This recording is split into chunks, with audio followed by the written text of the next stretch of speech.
All right. Welcome, everybody. Welcome back. And this is your first time. Welcome. This is the Playbook channel. And this is your boy Derek. And I'm Zach. we are here again with the Playbook channel.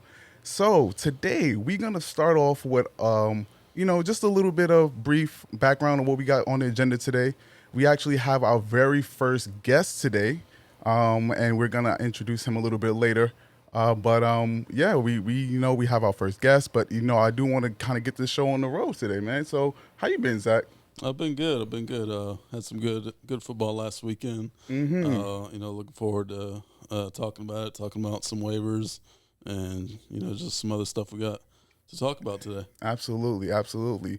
I mean, I do want to have a moment of silence though for the hurricane in Tampa for Yeah, Helene. yeah, That was a very drastic situation. I do want to say, anyone who was affected or anything by that, our prayers out for you, and just keep your head up, and we're praying for you. So, moment of silence. All right, all right. So we're gonna get right into it. yeah. And I know we normally talk about NFL, but I kind of wanted to throw a little college football out there today, man. I was watching that Alabama Georgia game. Okay. And I don't know if you've heard of this kid Ryan Williams, but I mean he's literally a kid. He skipped Yeah. his senior year of high school, only 17 years old, and he's tearing up the SEC. He should be in social studies and English class, but he's tearing up Georgia and all these other teams. Man, Yeah. the number 2 team in the country, just running right by him, 177 yards, I think. Had that game-winning 75-yard touchdown. Yeah, The man. dude's just lighting it up. It's crazy. Yeah, I'm gonna be honest. Like I said, we're more or less NFL, but I mean, I did hear a lot about Ryan Williams, Yeah. man. That boy, he's a bad boy. He's only 17, like you said, bro. So for 17, imagine when he's 20, Yeah. 22, and he's doing numbers like that already. 177 yards. He what a game-winning touchdown with 6 receptions. Like that's crazy for his age, man. So Yeah. shout out to Ryan Williams. Um, it's amazing what a lot of these kids have nowadays, man. I don't know, must be something in the milk. Yeah, man, I'm ready to give him the Heisman and put him in the draft. Right. He's probably ready. Yeah. Okay. So Phil, you could do with the list. So we actually have a list of topics that we're gonna mention with you guys today. I do want to kind of start off with a little bit of game recaps. Now, the first game I kind of want to talk about is that Thursday game. That Thursday game was crazy. But also, I want to talk about the Vikings and the Packers because the Viking and Packers game was interesting because not only did the Vikings win, but they almost lost that game. Yeah, They almost lost that game. it did. And I mean, Jordan, this was Jordan Love's first game back. Um, I mean, how do you feel about that, bro? Like, it was that game was interesting to see. I mean, I didn't think it would get blown out as much as it did. I thought it'd be competitive all the way through, but I mean, the Vikings look like the real deal, man. Sam Darnold's looking like he's definitely earned that spot. He may have earned himself a contract next year. I was surprised that Aaron Jones was pretty quiet. Mm-hmm. And it's crazy because typically they have what Ty Chandler on that team. I mean Aaron Jones, he's a good running back, but I still feel like they have other forces on that team. Yeah, But for the most part, I mean Justin Jefferson, bro, yeah, he was on fire. Did you see that one play he did where he mushed off the defender and he just caught it like that was like the yeah. number one play of the week, I think. Yeah, Man, he just keeps making play after play. after play, man. Justin Jefferson, that is a interesting fellow right there. So not just to mention, I mean, do you have any feedback for that game, or I mean, anything else you want to kind of bring up, or I mean, you could definitely say Jordan Love is kind of the real deal as well. I mean, he just came back from that injury, and from a fantasy perspective, he put up 30, 35 points. yeah, And, yeah, and that was, I mean, you wouldn't expect that from a guy coming right back from an injury, but he put that team on his back. They did lose Christian Watson, which hurt him a little bit, but they got more pieces they can work with. Yeah, they got on Dontavian Wicks. Who's that? Who's the other? Romeo Dubes, I Romeo think. Dobbs, No, yeah. I said Dubes. Dobbs. Tomato, tomato. Yeah. Romeo Dobbs. Well, now that you mentioned Wicks, what do you think about him? I think he is a interesting key piece because not only can he produce, he's relatively underdrafted. You know what I'm saying? In a lot of leagues, he's not drafted. Yeah. You know what I'm saying? Like, or he's not picked up. He's like on the either on the bench or he's not even on anybody's team. So I mean, to be honest with you, I think he's a good wide receiver, Yeah. and he could actually do something for them, especially now that Christian Watson is doubtful or going to be out for the next game, or So I think he's a player that we should keep an eye out for, honestly. Yeah, no, definitely. Yeah. So, Phil, can you do the list again? Perfect. So the next game I want to kind of get into would be the Tampa Bay Buccaneers and the Philadelphia Eagles. Now, I don't even know where to begin with this game because not only was AJ Brown and Devontae Smith out, Saquon Barkley was playing, but was he playing? I mean, we both we put out those parlays last week. Yeah. We both had Barkley, and he let us down. Yeah. Okay. I just kind of want to preface this by saying that we are not here to bash any team, Yeah. but we're gonna tell you the truth. Yeah. So, it. Saquon Barkley, we did agree, both of us collectively, that Saquon Barkley was gonna score anytime touchdown. The Buccaneers smashed them. They smashed them. So I mean, I don't know if it was vindicative of the fact that AJ Brown and Devontae Smith was out. I don't know if Jalen Hurts just wasn't he wasn't at the top of his game. I don't really know, but I mean that was a sore sight to see, man. Now, one thing I did notice is he broke off that long run towards the end of the game. Mm-hmm. He got stopped inside, I think, the 10 to the 5-yard line. And I'm not sure if he just got injured or if they pulled him out for whatever reason, but Right. they were inside the 5, and Jalen Hurts ran it 3 straight times. I mean, but see, Jalen Hurts, he's one of those quarterbacks I feel like he's one that he wants to put the team on his back. You know what I mean? Yeah. But he doesn't necessarily he has the wherewithal to do it. Yeah. But He for some doesn't- reason it doesn't click. Like Yeah. you know what I mean? Like he's a good leader. Yeah. He's a good quarterback. But I mean, just when it comes down to when he has to put the team on his back, like for example, Lamar Jackson, when they went against the Bills, I mean, he put them on his back. And again, I don't know. Maybe this is a theme we got to go with. Every week we talk about Lamar Jackson because last week we were like, "Oh man, Lamar Jackson this, Lamar Jackson that," and what he was like, "Oh yeah, let me show you what I can really do." And look what he did to Josh Allen. Well, I think it was more Derrick Henry than Lamar Jackson. I mean, dude had 199 yards. I mean, I understand, but he's not. I mean, he's the quarterback too, right? He has to lead them. And you see both of them together, you know it's going to be a problem now. Oh yeah. So I think they starting to ramp up a little bit. They a little bit revamped. I think they a little bit juiced up now. Maybe they just had a slow start. I saw something earlier that Lamar Jackson and Derrick Henry are top 10 in rushing for the NFL. You said they're top 10 rushing for the NFL? 2 of them. You know what? I could see that. Yeah. I could see that. I think Lamar was 9 and Derrick Henry was number 1. I'm not surprised. You see, he had 199 yards. Like, I'm not surprised. Yeah. And but you know who didn't do as much as I thought he was gonna do, and it hurts my heart to see. Well, let me say this: there was 2 people on the Ravens team that hurt my heart a little bit. Let me guess, Zay Flowers. Unfortunately, yes, yeah. And the second one was Mark Andrews. I had a feeling. So I kind of want to take a brief moment to talk about Mark Andrews here. So, I mean, I feel like Mark Andrews is a very good tight end. He is a very, very good tight end. But I'm starting to feel like he has peaked at the level of the way he is playing to the point, and not to mention his age. So he's a little bit up there in age as well. So not to mention his age, but now I feel like he's peaked at his performance. Do you feel like he could ultimately have another spike in his performance, or do you feel like he could just kind of wither away and just kind of ultimately retire? I think it's more about them getting him the ball. I think you watch that team and you really don't see him getting the ball as much as he used to, and I think that's what's causing his decline.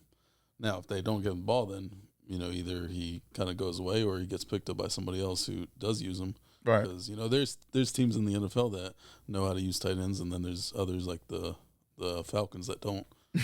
I mean, you got Kyle Pitts, and he's been not producing for how many years now? Yeah, it's actually really sad what's going on over there in Atlanta for Kyle Pitts because he's a monster. He's actually really, really good, but it's just they don't feed him the ball, and if they do feed him the ball, it's on a back end play where he's just maybe I'm not saying he doesn't practice enough, but like it's a back end play where he doesn't necessarily see the ball. It could be going to anybody, but they decide to throw it to him, and he may drop the ball or he may catch the ball, but may go for 2 yards or something like that. So it's not like he gets enough opportunity on that team, which is kind of crazy to me. Well, let me ask you this: so you're setting your fantasy lineup on Sunday morning, and you got a choice between Mark Andrews and Kyle Pitts. Who are you playing? Ooh, that's a very, very, very good question. Now, here's my rebuttal to that. Who are they playing? So this week the Falcons play in Tampa Bay. Okay. And can't remember who the Ravens are playing. Let's fact check that. I like I said before, I don't like giving out any false information. So let's see who the Ravens are playing. But yeah, in the meantime, we could I'm gonna let that marinate for a little bit because I think that I would honestly go with it's like a flip of a coin. The Ravens play the Bengals. Ravens play the Bengals. Okay. All right. So if they play the Bengals, oh man, that's gonna be a good game. I mean, I think I would go with Mark Andrews. He got a goose egg last week or this current week, but I still feel like he has the better upside versus Kyle Pitts, unfortunately, because not only do the Tampa Bay Buccaneers have a good defense, I feel like they could clamp up on Kyle Pitts. Yeah. You know what I'm saying? And Mark Andrews, I mean, like I said, he's older. He may not have as much upside, but he can still, get evasive. He can get out there. But it's just the Bengals, I don't know. I think I would go with Mark Andrews if I had to choose those two. Between those two. And I mean, I probably would too. I mean, I just don't trust Kyle Pitts. I almost drafted him this year. I thought about it because everyone was hyping him up, but I'm glad I didn't. Yeah, I know. They said Kirk Cousins was going to bring him back, and he hasn't yet. And that's the thing. That's another thing that makes it kind of interesting because Kirk Cousins is on the team now. You know what I'm saying? So before, it wasn't Kirk Cousins. So, I mean, it makes me realize that, the quarterback can be the game changer, but at the same token, if they give him the ball and he doesn't produce, it's still kind of like what can you do? You know what I mean? And now that we're talking about the Falcons, how do you feel about Darnell Mooney? I was actually just thinking about him while you were talking about Kyle Pitts. See, great minds think alike. So the beginning of the season, I think we talked about this. I got beat by a Darnell Mooney in one of my fantasy leagues. Okay. And I was like, what is Darnell Mooney doing beating me in fantasy football? He's not any good. And I've slowly watched him. Mm-hmm. And now I'm at the point where I'm picking him up on my teams and starting him. I started him this past week.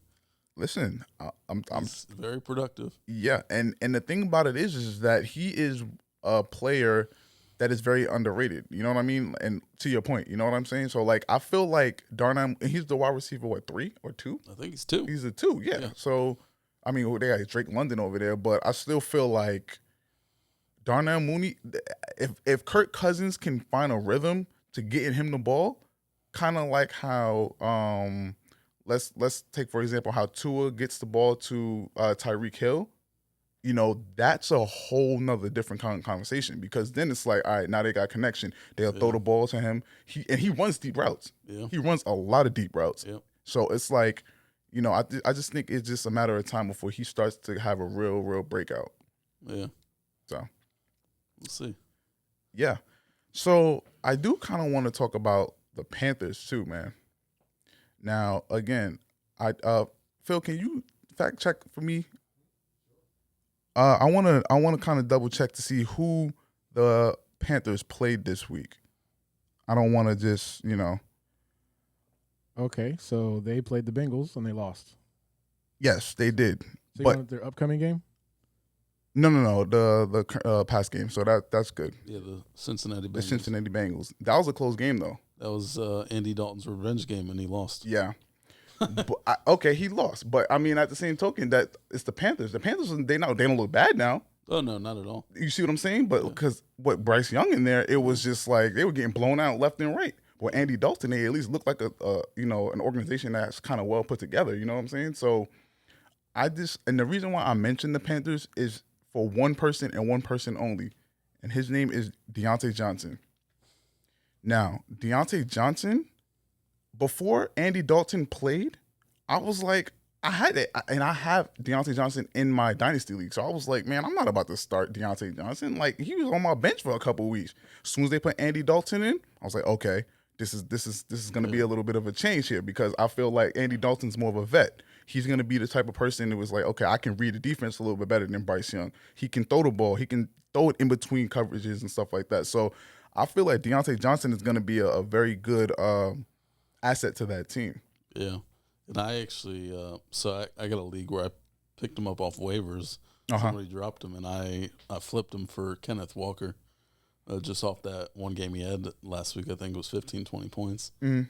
And then in another league, I actually have Xavier Legette, and I felt the same way, that he was going to get a boost with Andy Dalton thrown to him, and he ended up getting, I think, 19, 20 points. Wow. Yeah, man. And then there's leagues where he's still on the waivers.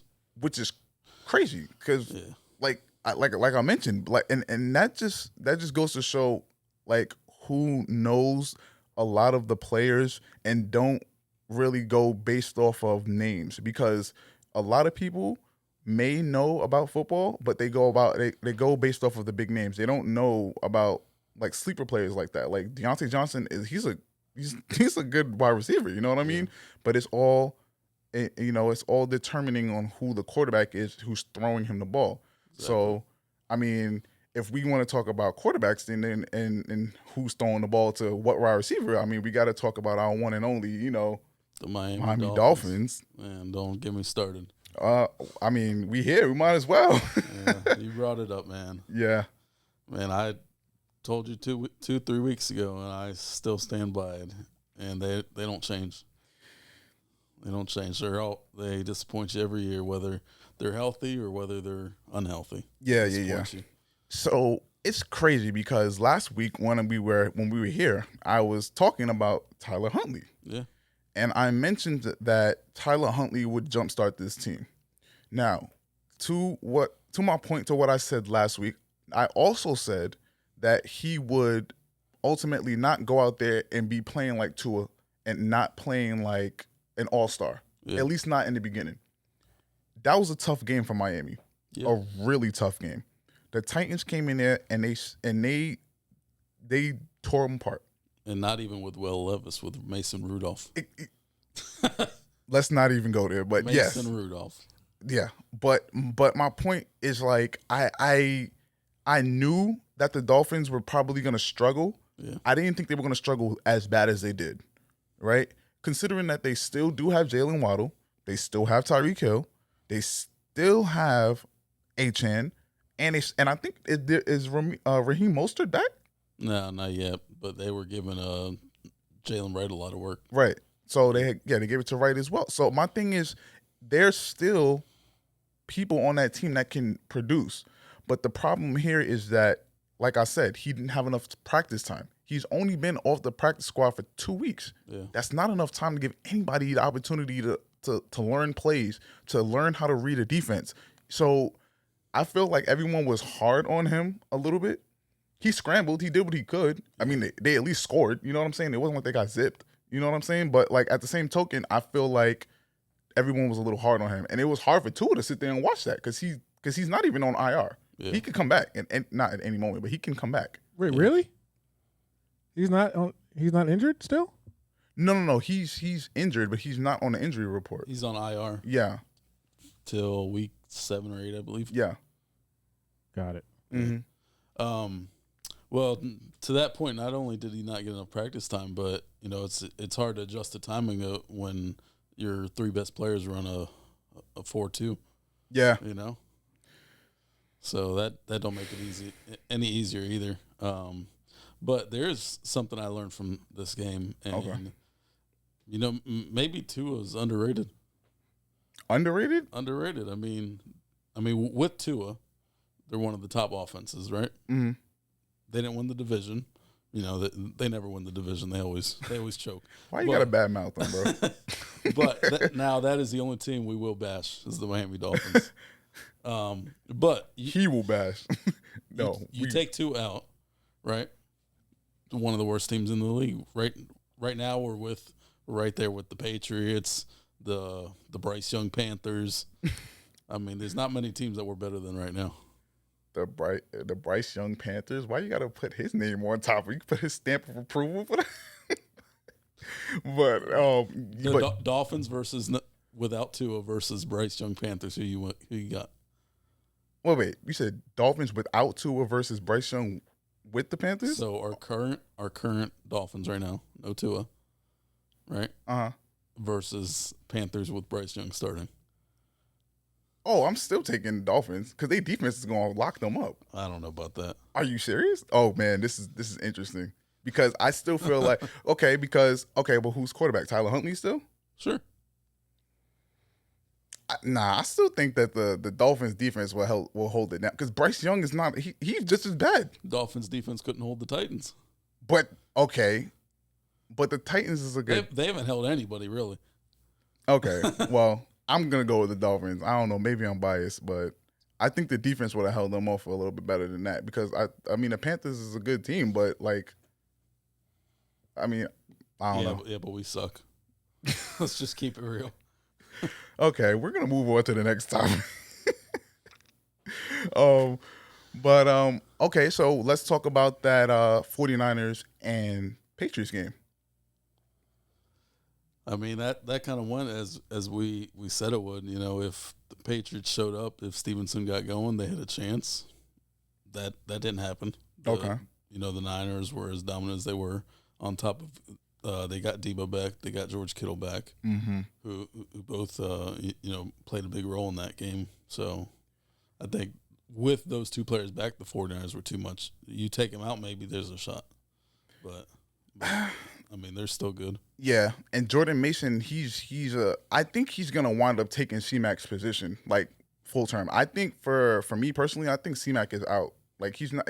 There's speculation that he'll be back around early November, but even if he does come back, he's gonna be limited. He's not gonna be at 100%. He's not gonna play. So. I think it's over for him in that regard. I don't know if it's over, but I don't think he'll take over until either they trade him or he leaves in free agency.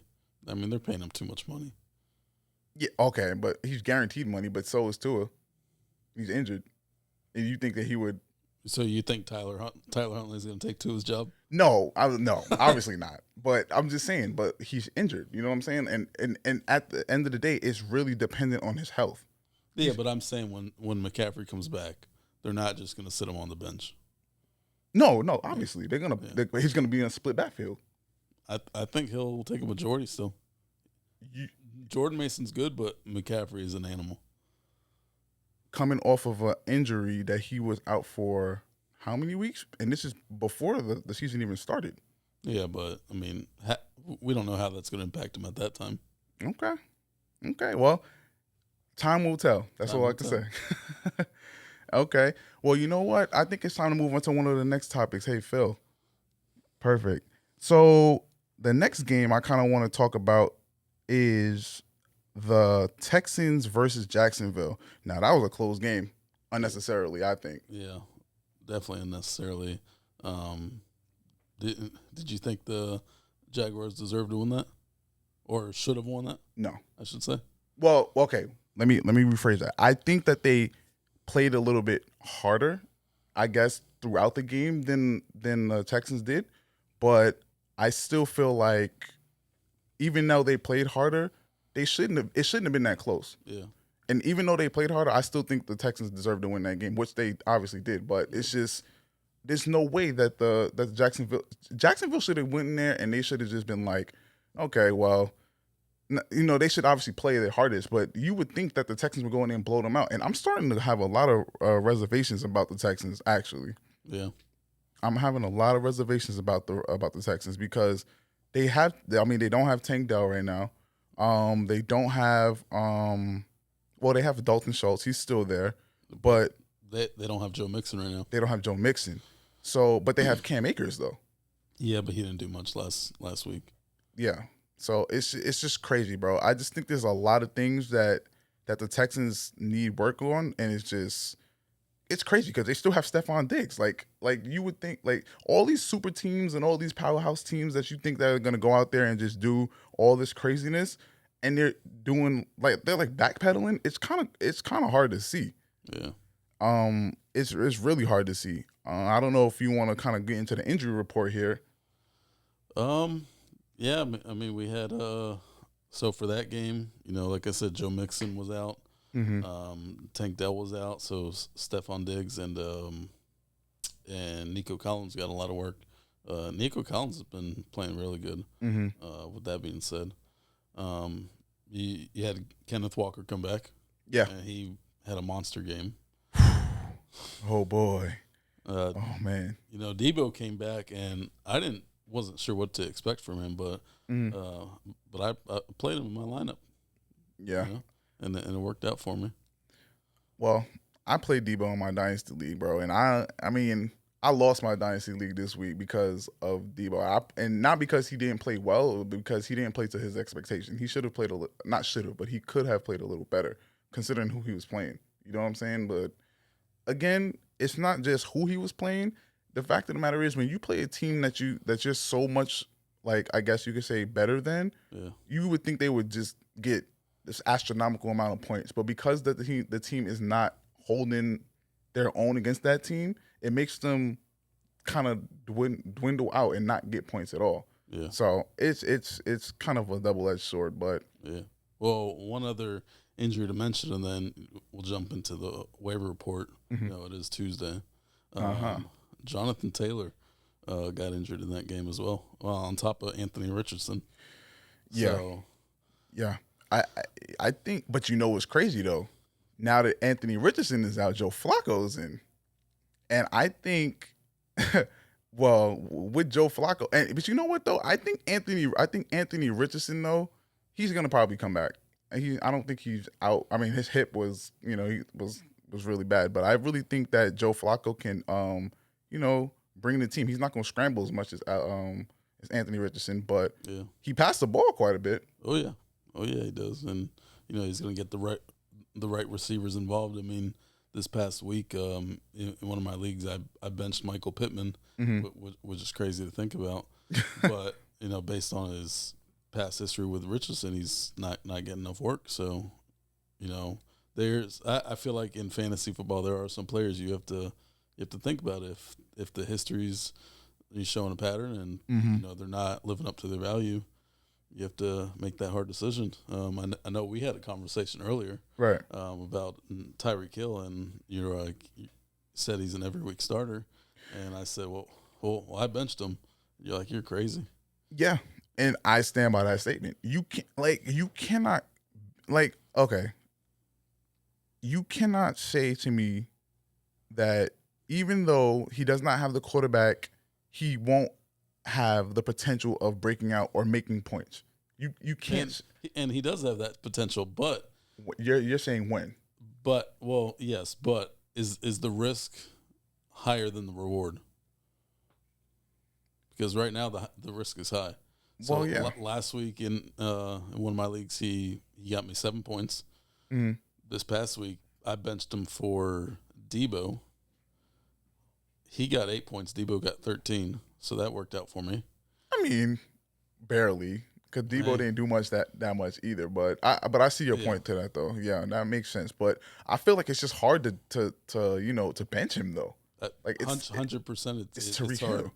But you have to weigh the risk versus the reward. Yeah. In another league, I benched Devon Achane, who's been tearing it up. But But you know what's crazy about that though? I don't know why Devon Achane is because that one I forget what game that was when they was just feeding him the ball, feeding him the ball, feeding him the ball. You would think that's what they would just do because they don't have the passing ability. But in that game they had two. That was the Bills game.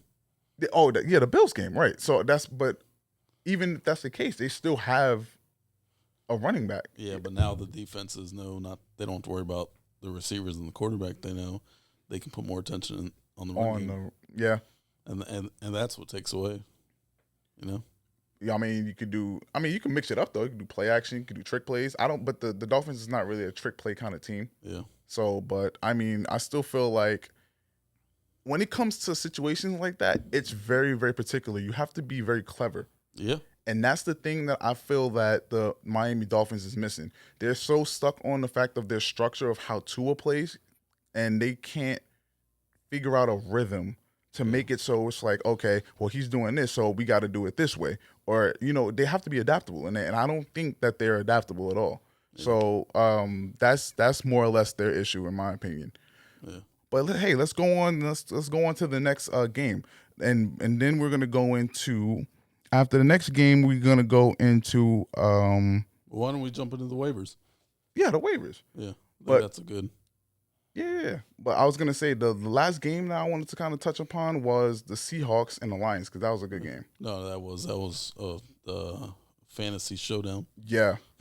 Now did you see that that hit stick? From David Montgomery.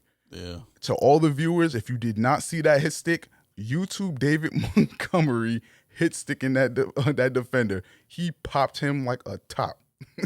And you know what's funny? If you watch the video, you actually see the defender come back into the play and try to get him before he goes out of bounds. Yeah. So it was funny. Crazy. And there was another play by Kenneth Walker where he was doing like judo flips and like it was crazy. He just came back from injury. You would think I feel like some of these people that play in the NFL are so agile. It's crazy, man. It's ridiculous.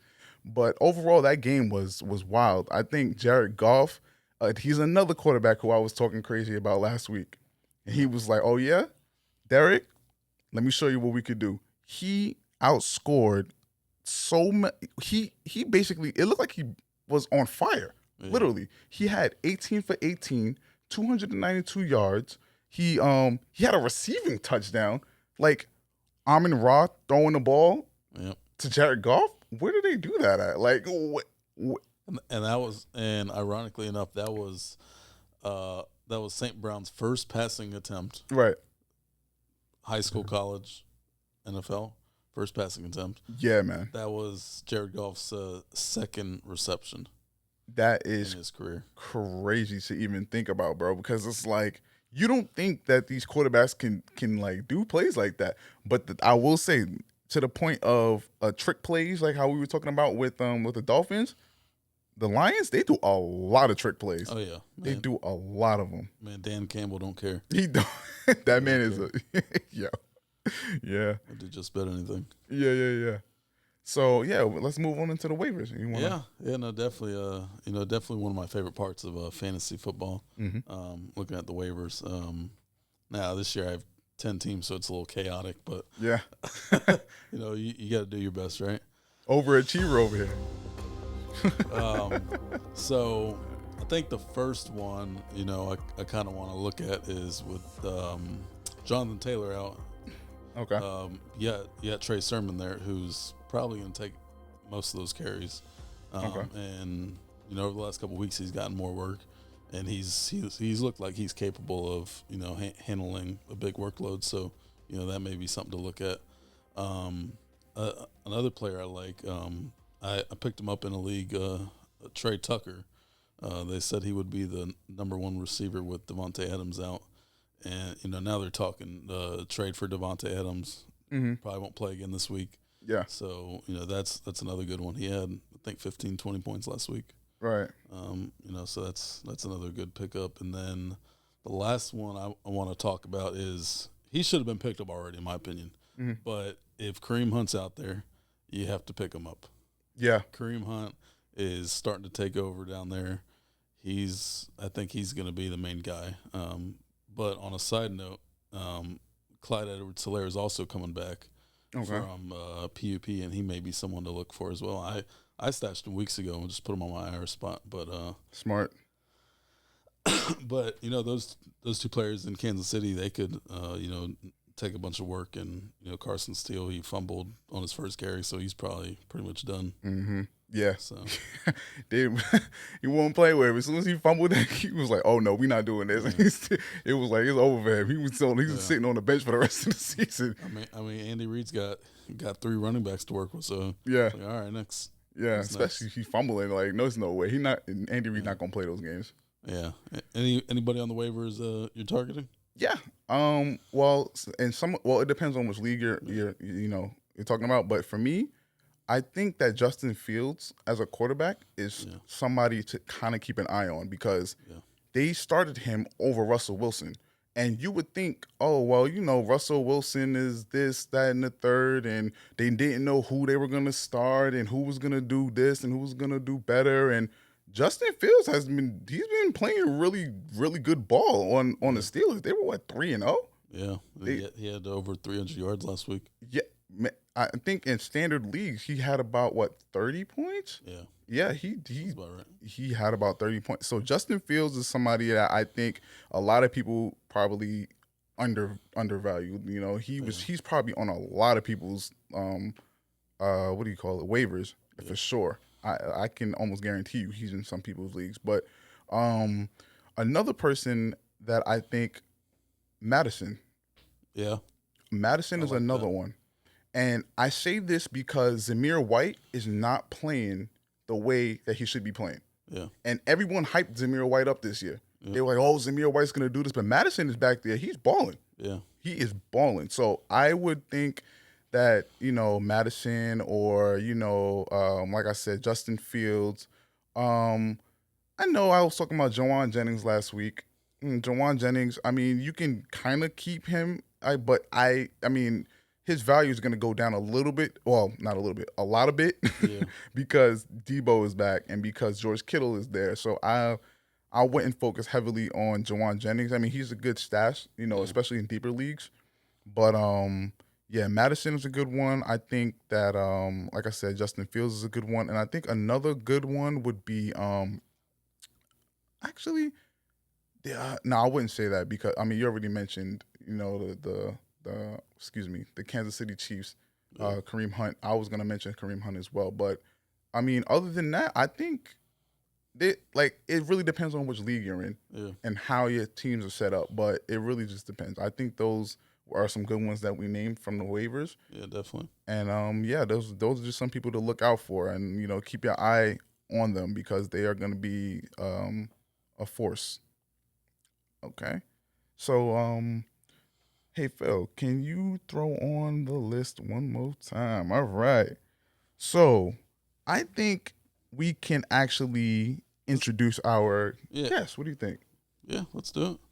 All right. So today we have our guest. His name is Joshua Barr, all the way from New York City. How you doing there, Josh? What's up, guys? How's it going? Pretty good. Good. Welcome to the Playbook channel. We appreciate you coming on today. And man, so talk to us. How you feeling about this football season this year? Oh, awesome. Definitely excited to be here. The season for me so far is pretty tough, between my fantasy leagues. I'm a Giants fan. Want to see the Jets do well, just definitely tough all around. So not watching as much as I would like to just because it's tough, especially last week with Rashid Rice, going down early in the game, basically due to his own quarterback. That was definitely tough to see. But my first thoughts is, how do you guys feel about that Jets-Broncos game last week? Was that the nail biter at the end, the 2 missed field goals? Yeah, man. I thought Greg Zuerlein was going to get it, man. Yeah. They call him Greg the Leg, right? Yeah. Yeah. Did you seem confident too? That's the part. Yeah. And it was actually really sad because Aaron Rodgers' face at the end of that game just said it all. He was heartbroken. And it's kind of like, what do you do? You know what I'm saying? Like, what do you do? You've done everything you could Yeah. do, but it's like you don't expect Aaron Rodgers to get stumped or stopped by the Broncos when they got Bo Nix on the other end as a quarterback. Yeah, I mean, Bo Nix had, I think, 60 passing yards. Yeah, They held Brees Hall to under 20 yards. I mean, I just expect more out of the Jets. I mean, especially with Aaron Rodgers back there, I was surprised. yeah, yeah. And I think, and the fact that Brees Hall, I mean, even Braylon Allen had more. I think Braylon Allen had more points than Brees Hall. I believe it. And that man, I don't know if it was a testament to the weather. I don't know what it was. Maybe they say when it's raining out and you got arthritis and your bones start to act up a little bit more. Yeah. I'm just teasing Aaron Rodgers Yeah. a little bit. Like I said, we don't bash anybody. We just tell the truth. But yeah, we love you, Aaron.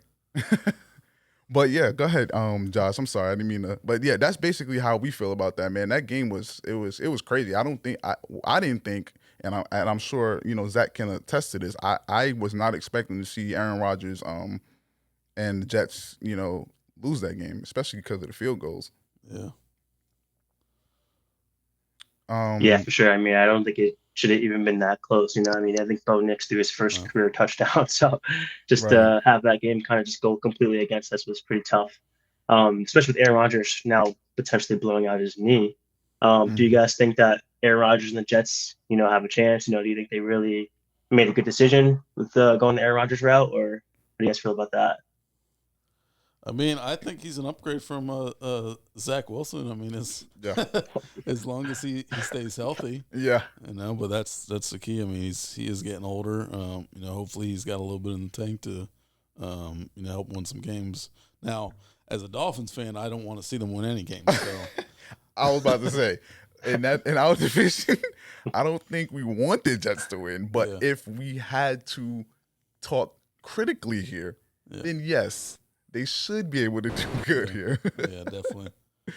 But yeah, I mean, in my perspective, I think that I think they did make a good decision. Aaron Rodgers, it was heartbreaking for him to, last season for him to go down in that first, 2 plays or whatever it was and be out for the whole season. So I know he's probably really, really determined to show that he can be a pivotal piece for this team, as everyone already expects him to be. Yeah. I just think that it's one of those things where Aaron Rodgers, just like you said, has to stay healthy, and he also has to make the wide receivers shine, and that's just basically what it is, and that's what it boils down to. He can do it. He's an MVP, He has player. that ability. Yeah, he has that ability. So, yeah. Now, Josh, let me ask you this: do you think the Jets make the playoff if Aaron Rodgers stays healthy? I honestly think it's a solid chance. I mean, if he could stay healthy, kind of get back to basic ball the way he plays, I do think if they get it together, they could definitely make a run for it. Personally, Yeah, and I agree with that, especially with that defense. They're playing really good, but they can't come out of game scoring 9 points. Yeah, not with Aaron Rodgers back there. That's crazy. yeah, it's crazy. Bo Nix, I can understand 10. I can understand, and they lost by a point. That's the sad part. It wasn't even like they lost by like a large amount. You know what I mean? Yeah. 1 point, that's heartbreaking, man. I can't imagine. Yo, if you lose a fantasy game by 1 point, you're gonna want to break your computer, or your phone or something. Like, throw your, punch in the air and throw your phone at the wall if you lose by 1 point. That's crazy, man. So, yeah. So I actually do have a question for you, Josh. Seeing that you're a Giants fan, how do you feel about Malik Neighbors getting a concussion? Yeah, it was definitely a tough hit. I was actually at the Cowboys Giants game last Thursday, and that was definitely a tough game to watch too. I think we were cutting it pretty close at the end. I do think the Giants honestly could have won that game, especially with last catch at the end by Robinson kind of being dropped. But yeah, I mean, if we lose Neighbors, I mean, we're kind of going on thin ice at this point. I mean, I feel like we're already kind of getting our bearings together with a decent team that could actually play good football. But to lose number 1 spot, it's definitely tough. Yeah. Yeah, I 110% agree, man. I'm gonna actually involve Zach in this conversation here because he is not a firm believer. He does not believe in Daniel Jones. So I'm interested to hear what your response is for this because now that Malik Neighbors is out, not well, he's questionable Yeah. for now. How do you feel about these Giants? I mean, they've definitely surprised me. We talked about it last week. Yeah, yeah, yeah. I said Malik Neighbors won't do anything with Daniel Jones as a quarterback, and I admitted I was wrong. He's I got him on my dynasty team, so I have a little faith in him. Yeah. But he's playing really good, and Daniel Jones is looking decent. And Wan'Dale Robinson's actually pretty surprising to me. Yeah. I didn't realize he was this good in my dynasty league. Somebody tried to trade Wan'Dale Robinson for Travis Kelce, and I said it was collusion. For Travis Kelce, Yeah. that's crazy. But looking back, it was actually a fair trade. Well, I mean, okay, so you know what's crazy about this too? Now that we're going down this Travis Kelce, okay, I don't understand how Travis Kelce doesn't have a touchdown yet. Doesn't have a touchdown this season. Yeah. Well, I think that'll change with Rashee Rice out. Okay, we think that, but he could be going down the same path as Mark Andrews. So I want to ask both of you this question: if you had to choose, or better yet, do you feel that Mark Andrews and Travis Kelce are both going to be on a decline instead of an incline? Well, when Rashee Rice went out, to my point, Travis Kelce ended the game with 8 or 9 catches for almost 100 yards. Okay. So, I mean, Mahomes is going to get him the ball. I'm very confident in that. When you look at the Ravens, though, they're not necessarily a pass-heavy team. They pass when they need to, but they don't need to pass. Yeah. Okay. What do you think, Josh? Yeah, I agree. I mean, honestly, I think Travis Kelsey's playing like, idle football, trying to wait for the playoffs. The Chiefs are doing the job without him. So I really think he's kind of just stepping up when he needs to. Like you said, Rashee Rice was out. So he's like, okay, just give me the ball. I'll do my job. But if you don't need me, I'll wait till the playoffs start. I think Yeah. especially with people getting hurt, um, playoff football is just as important as the regular season. So I think he's just waiting it out, to be honest. Okay. Yeah, that's a good perspective. That's a really good perspective, actually. Just like McCaffrey, right? Oh man. So okay, wait. Now that Oh, no, you because got- no, because now we have a different perspective here. We have an unbiased individual inside the conversation now because we were just talking about. I'm sorry, I don't. You weren't a part of this conversation in the beginning, so now we have to add you in because you are our guest and we want to hear your opinion as well. How do you feel about Christian McCaffrey coming back this season? Do you think that Jordan Mason will be ultimately taking over his backfield or at least having a share of the backfield with Christian McCaffrey when he does come back healthy? It's pretty tough because he had the like tendonitis of the Achilles, I believe, right? Mm-hmm. So I do know that's like a pretty tough injury. It's definitely something you don't want to really tweak too much. And obviously for his career and longevity, he wants to kind of maintain. But it's also Christian McCaffrey. If he's on the field, he's gonna score. He's gonna push through things. And I do think when it comes down to grind time, he's gonna want the ball in his hands. I could see like a small share, but I do think that he's gonna just push through, especially toward the end of the season / playoffs. He's gonna just probably get the ball every time. Well, you know what? Hey, I'm outscored here, but I'm gonna say the same thing I told Zach. Time will tell. And I'm gonna leave it at that because to be frank, I just really think that Christian McCaffrey is gonna be. He's gonna be back. He's gonna obviously come back. He's gonna want the ball, like Josh said. But if Jordan Mason is doing good, you think he's just gonna just be like, okay, well, thank you for giving me 30 points every week, but. Yeah, they're just not gonna just throw him away like that. You know what I'm saying? No, they won't. But they'll find a way to make it work. It could even be something like the Lions backfield where Montgomery and Gibbs are both relevant. Right. But I mean, to Josh's point, he's saying that he thinks that McCaffrey's gonna want the ball more. He's gonna want to be, I mean, he will. No, he will most definitely. But I'm saying, as the head coach, if you were in his shoes, would you just automatically just say no? I don't want Christian McCaffrey to not have the ball and not give it to Jordan Mason at all, or lessen his load because even after he proved himself. I'd probably split it 40-60. 40-60, okay. Something like that. That's reasonable, though. Yeah. The way you guys making it sound like it's 90-10. I mean, we might be wrong. It might be 90-10. Oh, man. Oh, man. Okay, so, Josh, I have a question for you. So, I'm going to stay with the Giants here.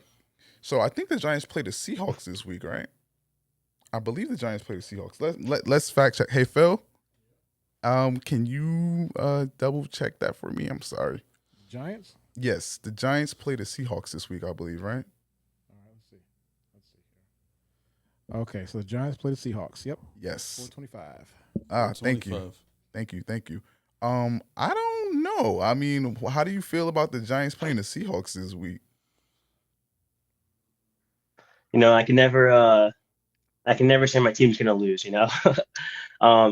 I do think that the Giants are capable of playing football to that degree and being able to beat those teams, but I do think they kind of have to have all their stars aligned on those days. They can't have any mistakes, no penalties, no misplays, and I do think Daniel Jones is a lot more comfortable than he was last season, so I do think that's a big effort for the team overall, just because the morale. But I do Absolutely. think they have to play like a complete game. I do think they really just can't make any mistakes, no penalties, and just play good football. Yeah, I agree. And to your point, I really think that Daniel Jones is playing a lot better football this season. So I don't think that he's doing his absolute best, but he's playing better. Yeah. He's playing better. And the fact that Malik Neighbors is out now, it kind of raises a lot of questions. It's like a lot of sirens and stuff here, but I still feel like they can pull it through with Wan'Dale Robinson or Devin Singletary if they need to, or if they try to. You know what I mean? Yeah. So. And now, I don't think they can win without Neighbors, but I agree. I think they can be competitive. They've shown they can compete with some of the better offenses in the league. Mm-hmm. But Seattle's really just playing really well right now, and with the way Kenneth Walker played last week, Yeah, they're looking really, really good. yeah, And they're still undefeated, so they got something to play for. yeah. He came back with a vengeance, so I know he was not playing, and it's crazy because now that we have you here, Josh, I kind of wanted to get your perspective on Geno Smith and yours, Zach, because Geno Smith, he was the quarterback of the week, I believe, right? Yeah, he was definitely one of them. He played really well. He tried to keep up with Jared Goff, but he couldn't. Yeah, But yeah, he kept him in that game. yeah. I mean, so I have a question for you both. If you had to choose between Jared Goff and Geno Smith for the next game, who would you start? Especially after the week they both had. That's tough, man. I want to say Jared That's Goff tough. because they have a more explosive offense, but the Seahawks have an explosive offense as well, so you can't really say that. Mm-hmm. Honestly, I think you could go either way, but I'd rather have Jared Goff in my opinion. Jared Goff, okay. Yeah. And before I give you my answer, what do you think, Josh? Yeah, I mean, like you said, I could definitely make a good point for both sides. But I do think with Jared Goff, you know what you're going to get. I think he plays good, consistent football, and I do think that he'll give you what you need. I think Gino can too, especially right now. But I think Jared Goff might be the safer bet. Okay. Yeah. Now, what if I said I was going to be the guy to risk it all? How did I know you were going to Geno? Why? I mean, why would you not risk it? You know what I mean? Like, he got DK Metcalf, he got Tyler Lockett, he got Jackson Smith and Jigba, he got Kenneth Walker, but they also got Amon Ra. Okay, they got David Montgomery, they got Jahmyr Gibbs. I just think it's a toss up. Personally, I think it's a toss up. But considering we're talking about bets here, I think we should ultimately get ready to move on to our next segment, I just wanted to say thank you to Josh for, joining us today and ultimately letting us, hear his opinion and, have any other questions or any other things before we get into the next segment. Thank you guys. I really appreciate being here today. One last question: do you guys have any good fantasy picks this week? Any hidden gems for me?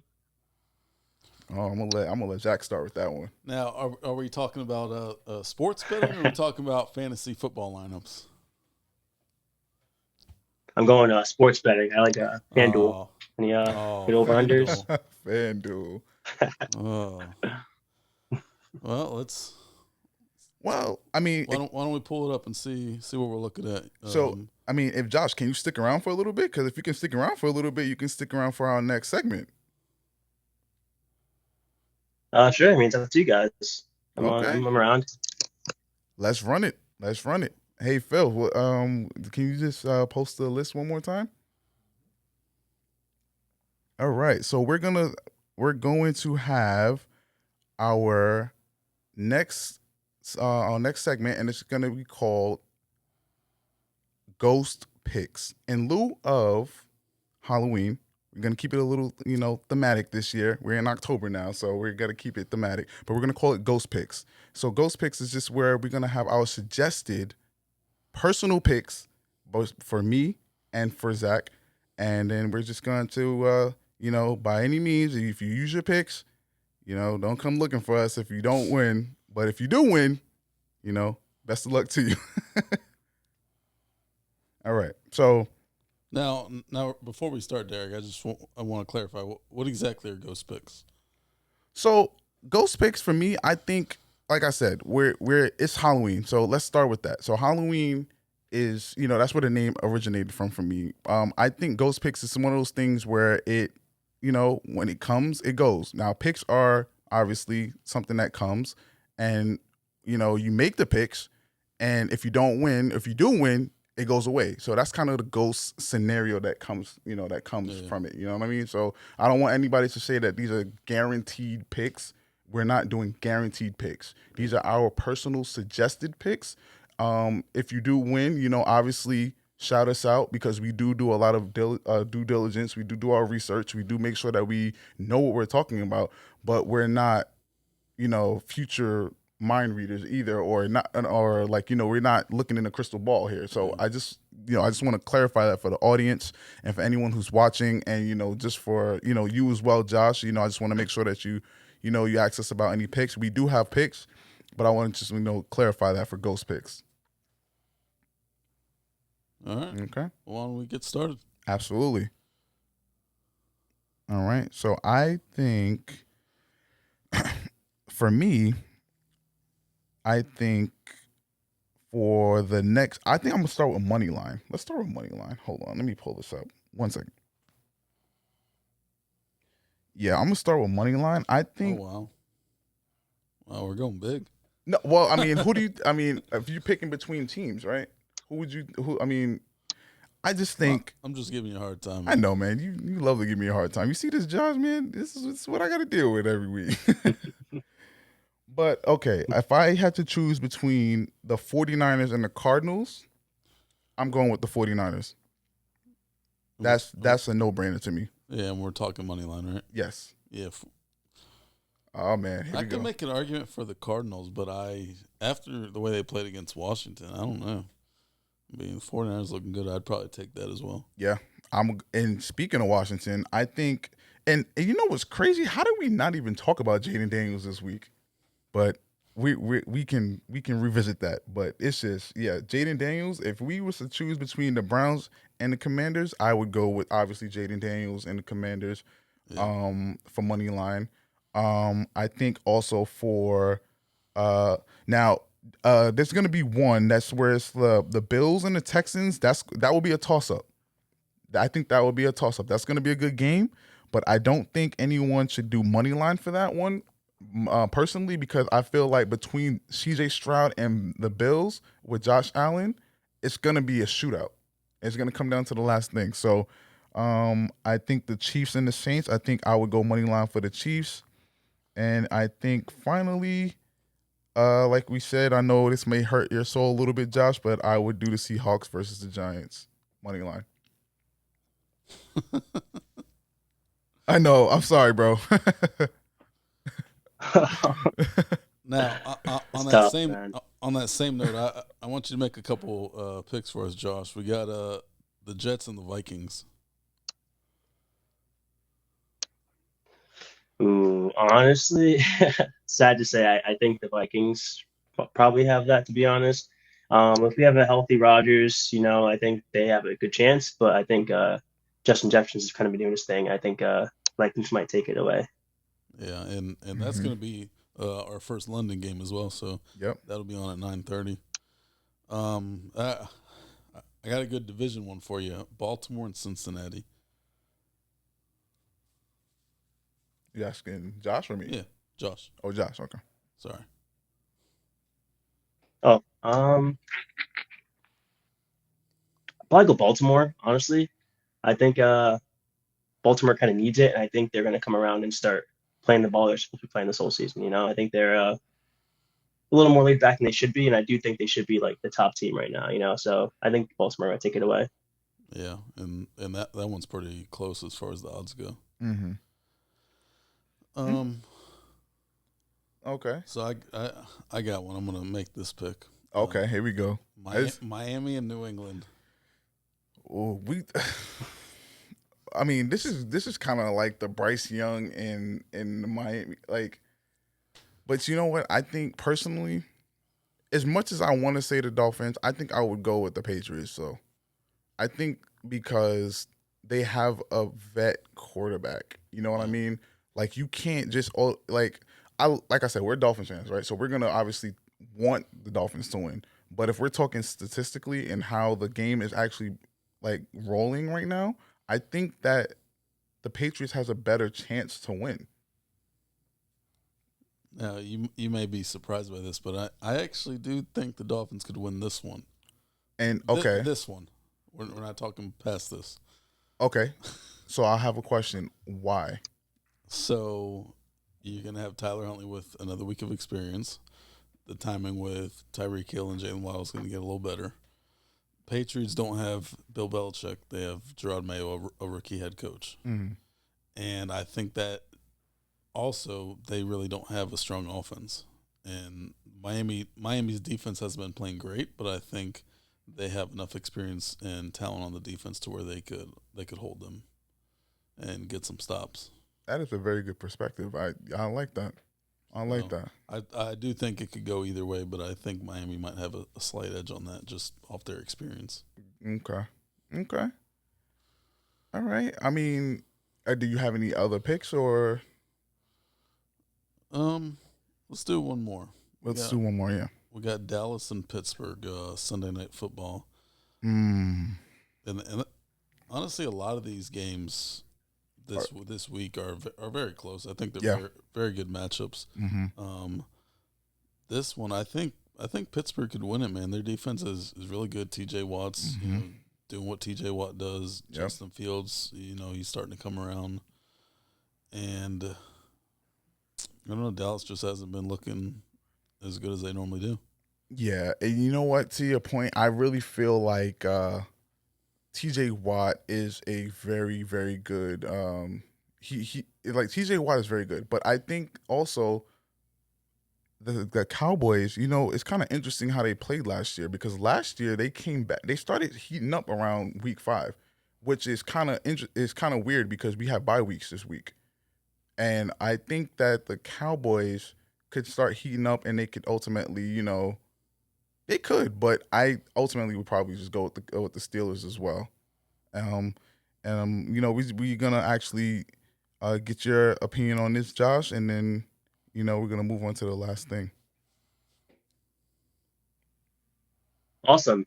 Yeah, I mean, honestly, I do think the Steelers defense is going to hold strong against that. I said before, I do think Dak is kind Hmm. of the lifeline of the Cowboys. So they have a great team, but if Dak's not mentally in there, they really just can't pull away. I do think he kind of gets in his own head a lot, and kind of becomes like a self-sabotage in a sense. So unless he can kind of get that together, maybe after the week 5, I do think that the Steelers definitely have a pretty good lead in that game. Okay.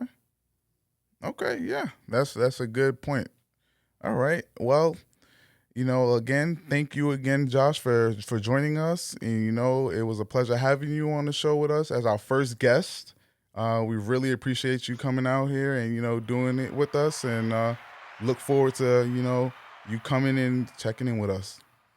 Okay, to our viewers and to anyone who is here for the first time, thank you for joining us. We're gonna call it here. We definitely had a lot of perspectives. We had a lot of interesting topics and a lot of bouncing back and forth between different games that we are expecting this week. And yeah, this is your boy Derek, and And I'm Zach. we appreciate you, and we will see you next time.